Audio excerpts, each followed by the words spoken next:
Hi!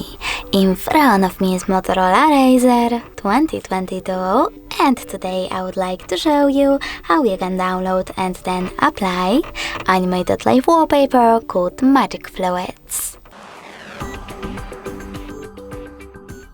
Begin by accessing Play Store and clicking on the search bar. Then type in Magic Fluids.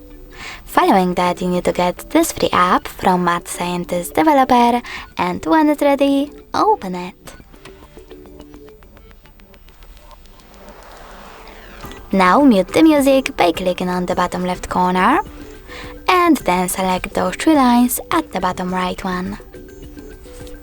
After that, click on Settings at the top and choose I accept in the pop-up.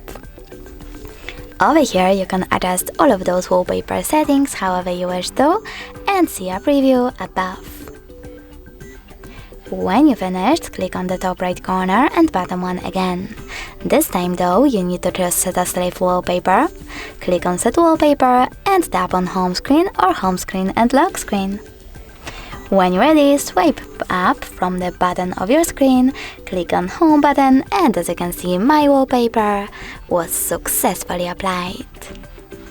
Thanks so much for watching. If you enjoyed this video, leave a like, comment and subscribe. Bye!